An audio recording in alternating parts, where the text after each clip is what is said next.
샬롬, 류 선생의 구속사 천국열차, 유도순 목사님의 신구약 성경 파노라마를 낭독하는 시간입니다. 지금은 시편 파노라마 93편입니다. 메시아 왕국의 비전, 요절은 1절. 여호와께서 통치하시니 스스로 권위를 입으셨도다. 여호와께서 능력을 입으시며 띠를 띠셨으므로 세계도 경고히 서서 요동치 아니하도다.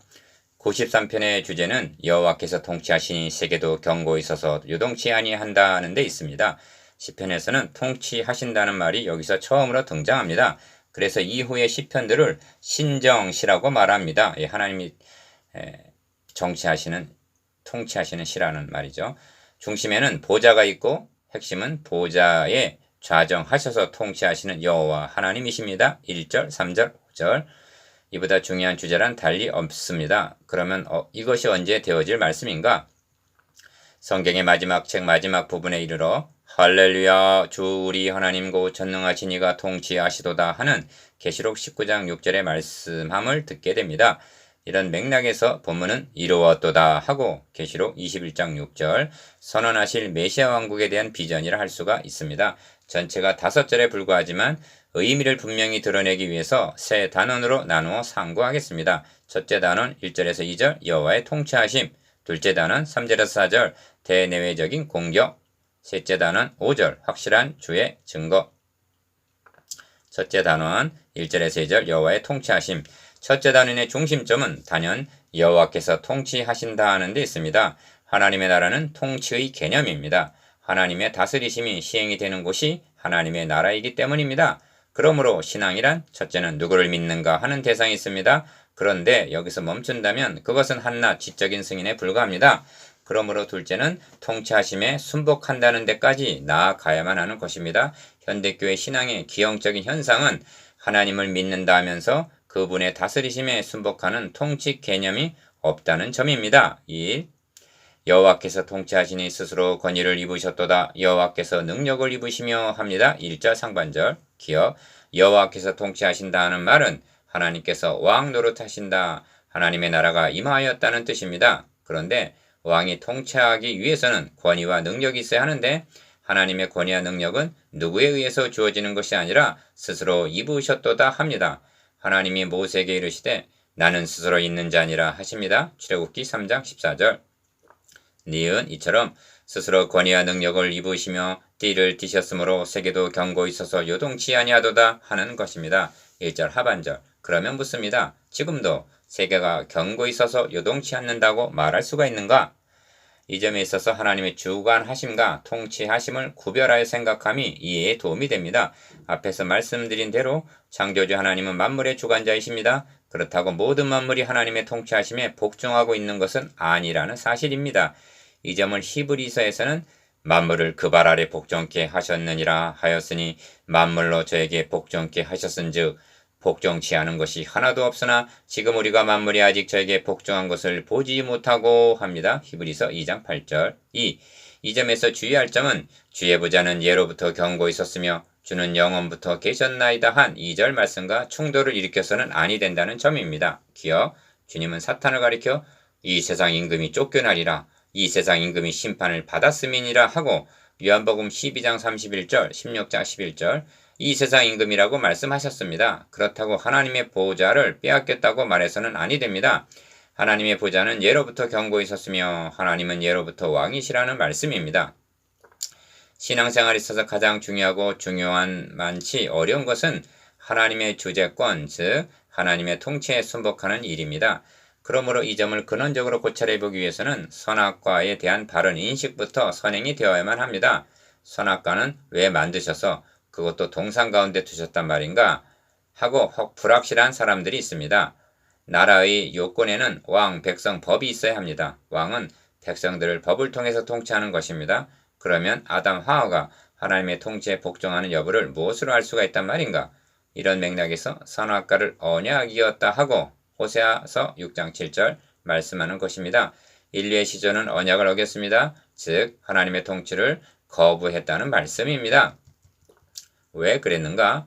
하나님과 같이 되고 싶어서였습니다. 타락했다는 것은 하나님 중심에서 자기 중심이 되었다는 뜻입니다. 그러므로 하나님의 통치에 순복하지 않는 자기 중심적인 신앙은 현대판 선악과를 범하는 것과 다를 바가 없는 것입니다. 주님은 너희는 나를 불러 예수여 예수여가 아니라 주여 주여 주인인 주인님 하면서도 어찌하여 나의 말하는 것을 행치 아니하느냐 하셨습니다. 누가복음 6장 46절.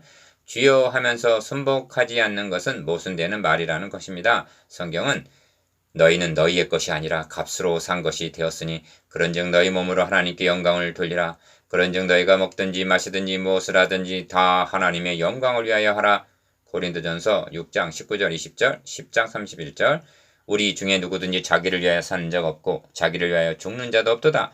우리가 살아도 주를 위하여 살고 죽어도 주를 위하여 죽나니 그러므로 사나 죽으나 우리가 주의 것이로다 하고 로마서 14장 7절 8절 말씀하는데 이것이 하나님의 통치에 순복하는 삶인 것입니다.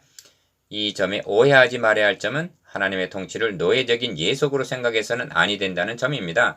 하나님의 통치를 받아들인다는 것은 하나님의 은혜 아래 보호 아래 있음을 뜻합니다. 하나님께서 어찌하여 광야 40년 동안 만나와 생수를 공급해 주셨는가? 자기 백성들이기 때문입니다. 어찌하여 또 천막이 있어서 낮에는 더위를 피하는 그늘을 지으며 또 풍우를 피하여 숨는 곳이 되리라 하시는가? 이사야서 4장 6절. 구속하여 자기 백성을 삼으셨기 때문입니다. 그래도 하나님의 통치를 거부하시겠습니까? 이것이 여호와의 통치하심입니다.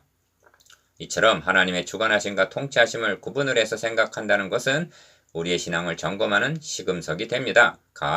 하나님의 최초의 통치 영역은 에덴 동산이었고 홍수 심판 당시는 방주안이었고 출애굽 당시는 유월절 양의 피가 뿌려진 집안이었고 구약시대는 내가 땅의 모든 족속 중에 너희만 알았나니 하신 아모스서 3장 2절 선민 이스라엘이 하나님의 통치 영역이었습니다. 그리고 신약시대는 내가 이 반석 위에 내 교회를 세우리니 하신 교회 마태복음 16장 18절 즉 예수 그리스도 안이 하나님의 통치 영역입니다. 다시 말씀드립니다만 이 점에 오해가 없으시기를 바랍니다. 하나님은 대주제여 천지와 바다와 그 가운데 만유를 지으신 이시오 한 사도행전 4장 24절 만물의 주관자이십니다. 그런데 문제는 대주제자가 되시는 하나님의 통치에 순복하는 것이 아니라 우리가 그 맨 것을 끊고 그 결박을 벗어버리자 하고 2편 3절 통치를 거역하고 있다는 데 있는 것입니다. 이런 거역은 인류의 시조로부터 일어났습니다. 이런 거역이 노아 홍수, 바벨탑 사건, 열 족장의 불순종 등을 유발했습니다. 심각한 것은 예루살렘 거민 중에 반역이 있도다 한 예레미야서 11장 9절 선민 이스라엘의 반역입니다. 급기야는 하나님께서 보내주신 그리스도를 십자가의 못을 박는 것으로 나타난 것입니다. 그러면 현대교회는 하나님의 통치에 순복하고 있는가 하고 묻게 됩니다. 이것이 여호와의 통치하심입니다.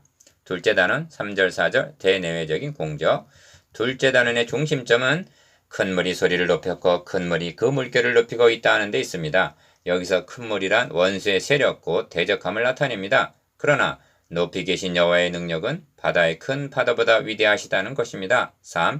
여호와여 큰 물이 소리를 높였고 큰 물이 그 소리를 높였고 큰 물이 그 물결을 높이나이다 합니다. 3절 기억 무엇에 대한 대적인가? 첫 절에 말씀한 여호와의 통치 즉 하나님의 나라 건설에 대한 반항인 것입니다. 계시록에서는 내가 보니 바다에서 한 짐승이 나오는데 뿔이 열이요 머리가 7이라 합니다. 계시록 13장 1절 요동하는 바다를 사탄의 초소로 보았던 것입니다. 그런데 본문은 큰 물이 소리를 높였고 큰 물이 그 소리를 높였고 큰 물이 그 물결을 높이나이다 하고 3절 파상적으로 공적에 오는 것으로 말씀합니다. 또한 높였고 하고 과거에도 그러했고 큰 물결이 큰 물이 그 물결을 높이나이다 하고 현재에도 대적하고 있다는 것입니다. 이사야 선지자로 말씀하시기를 주는 포악자의 기세가 성벽에 충돌하는 폭풍과 같을 때 빈궁한 자의 보장이 되시며 환난당한 빈핍한 자의 보장이시며 폭풍 중에 피난처시며 폭양을 피하는 그늘이 되셨사오니 하고 이사야서 25장 4절 대적자의 기세가 어떠한가를 말씀합니다. 신약성경에서도 너희 대적 마귀가 우는 사자같이 두루 다니며 삼킬 자를 찾나니 합니다. 베드로전서 5장 8절 4. 그러나 높이 계신 여호와의 능력은 많은 물소리와 바다의 큰 파도보다 위대하시나이다 합니다. 4절 기억 여호와의 능력은 큰 파도보다 위대하시다는 것은 4절 바닷물이 흉용하고 뛰놀든지 그것이 넘침으로 산이 요동할지라도 46편 3절 하나님의 능력은 그보다도 더욱 크시다는 뜻입니다. 너희는 함께 도모하라 필경 이루지 못하리라 말을 내어라 시행되지 못하리라 하십니다. 이사야서 8장 10절. 이런 맥락에서 복음은 모든 믿는 자에게 구원을 주시는 하나님의 능력이 됨이라 하신 로마서 1장 16절 능력이라는 차원으로 보아야만 합니다. 복음에 능력이 없다면 또 죽기를 무서워하므로 일생에 매어 종로로 타는 모든 자를 히브리서 2장 15절 어떻게 자유하게 할 수가 있단 말인가? 그러므로 한 영혼이 사망에서 생명으로 옮겨질 때 역사하신 능력을 그의 힘의 강력으로 역사하심을 따라 믿는 우리에게 베푸신 능력의 지극히 크심 에베소서 1장 19절 즉 최상급의 능력이라고 말씀하십니다. 니은 어찌하여 열방이 분노하며 민족들이 허사를 경영하는고 세상의 군왕들이 나서며 관원들이 서로 꾀하여 여호와와 그 기름 받은 자를 대적하며 우리가 그 맨 것을 끊고 그 결박을 벗어버리자 하도다. 하늘에 계신 자가 웃으시며 주께서 저희를 비웃으시리로다. 2편 1절에서 4절 여호와께서 열방의 도모를 폐하시며 민족들의 사상을 무욕케 하시도다. 여호와의 도모는 영영이 서고 그 심사는 대대에 이르리로다. 33편 10절에서 11절 제 아무리 대적한다 해도 하나님의 나라 건설은 완성하시고야 만다는 말씀입니다. 이것이 대적자의 파상 공격입니다. 셋째 단원 5절 확실한 주의 증거. 셋째 단원의 핵심은 주의 증거에 있습니다. 주의 증거란 여호와의 증거는 확실하여 우둔한 자를 지혜롭게 하며 하신 19편 7절 하나님의 언약의 말씀을 의미합니다. 5. 여호와여 주의 증거하심이 확실하고 거룩함이 주의 집에 합당하여 영구하리이다 합니다. 5절 여호와의 능력은 대적자의 큰 파도보다 위대하시다는 4절 말씀에 이어서 주의 증거를 언급하는 의도가 무엇인가? 이는 두 마디로 되어 있는데 기억, 첫째는 큰 물이 소리를 높였고 큰 물이 그 소리를 높였고 큰 물이 그 물결을 높인다 하여도 3절 하나님께서 언약하신 구원 계획은 반드시 이루시고야 만다는 것을 나타냅니다. 니은 그래서 주의 증거하심이 확실하다 하는 것입니다. 하나님의 구원 계획은 임기응변으로 주어진 것이 아닙니다. 이 복음은 하나님이 선지자들로 말미암아 그의 아들에 관하여 성경에 미리 약속하신 것이라 합니다. 로마서 1장 2절 구약 성경을 통해서 언약, 예언, 예표, 그림자, 모형 등으로 이미 말씀하셨던 것이 실체로 나타났다는 것입니다. 그래서 주의 증거는 확실하다 하는 것입니다. 확실한 주의 증거를 전해 주어야만 신앙이 견고해질 수가 있습니다. 질문을 드려보겠습니다. 예수가 그리스도시요 나의 구주가 되심을 어디에 근거하여 믿게 되었습니까? 체험에 의해서입니까? 누구의 간증을 들었기 때문입니까? 그렇다면 당신의 신앙은 위험천만합니다. 왜냐하면 믿음의 근거가 허약하기 때문입니다. 믿음이란 모든 육체는 풀과 같고 그 모든 영광이 풀의 꽃과 같으니 풀은 마르고 꽃은 떨어지되 오직 주의 말씀은 세세토록 있도다 하였으니 너에게 전한 복음이 곧 이 말씀이라 하신 베드로전서 1장 24절에서 25절 하나님의 증거 위에 믿음을 건설해야만 안전한 것입니다. 6. 둘째는 거룩함이 주의 집에 합당하여 영구하리이다 하는 말씀입니다. 5절 하반절 기억 여기서 주의 집이라 하심은 1절 2절에 말씀한 하나님의 통치, 권위, 능력, 보좌가 있는 곳인데 곧 하나님의 통치 영역인 교회를 가리킵니다. 교회란 그리스도 예수 안에서 거룩해지고 성도라 부르심을 입은 자들입니다. 고린도전서 1장 2절 이런 맥락에서 3절에 큰 물이 그 소리를 높였고 큰 물이 그 물결을 높이나이다 한 큰 물을 박해로만 여겨서는 아니 됩니다. 이를 인본주의, 쾌락주의, 세속주의, 거센 물결로도 보아야만 하는 것입니다. 그래서 사도 바울은 말세에 고통하는 때가 이르리니 하면서 경건의 모양은 있으나 경건의 능력은 부인하는 자니 이 같은 자들에게서 너가 돌아서라 한 것입니다. 디모데후서 3장 5절 니은 첫 절과 결론인 마지막 절을 결부시켜 보면 어떤 의미가 되는가? 교회의 표지, 즉 여호와의 통치가 시행이 되고 있는 여부를 무엇을 알 수가 있는가 하는 중요한 요점이 되는 것입니다. 가 주의 증거 곧 하나님의 말씀이 바르게 선포되느냐 여부와 나 거룩함이 주의 집에 합당하여 즉 내 백성아 거기서 나와 그의 죄에 참여하지 말고 그의 받을 재앙들을 받지 말라 하신 계시록 18장 4절 성별됨입니다. 현대교회가 이 두 가지 요점을 보수하고 있다고 말할 수가 있는가? 이사야 선지자는 그날의 유다 땅에서 이 노래를 부르리라. 우리에게 견고한 성읍이 있으며 여호와께서 구원으로 성과 과거를 사모시리로다. 너희는 문들을 열고 신을 지키는 의로운 나라로 들어오게 할지어다 하고 말씀합니다. 이사야서 26장 6장 1절 2절 교회는 신을 지키는 의로운 나라입니다. 예, 신이란 믿을 신자. 그러므로 세속주의와 구별이 되는 성곽이 튼튼해야만 하는 것입니다. 디귿 끝으로 한 말씀 부원할 점이 있는데 그것은 경고 있었다는 말씀입니다. 주의 보자는 예로부터 경고 있었으며 2절 세계도 경고 있어서 요동치 아니하도다 합니다. 1절 이는 궁극적으로 메시아 왕국을 전망하는 말씀입니다. 이 점을 사도 바울은 그러나 하나님의 경고한 터는 섰으니 하는데 이 말씀은 어떤 사람들의 믿음을 무너뜨린다는 것과 디모데후서 2장 18절 19절 결부하여 말씀하고 있습니다. 대적자는 무너뜨리려 하나 하나님의 경고한 터, 즉 복음의 기반은 경고하게 섰다는 확신을 나타내는 말씀입니다. 이것이 확실한 주의 증거요 메시아 왕국의 비전입니다. 적용 현재적으로는 여호와께서 통치하시는 하나님의 나라가 성도들의 마음, 가정, 그리고 교회에 임하여 있습니다.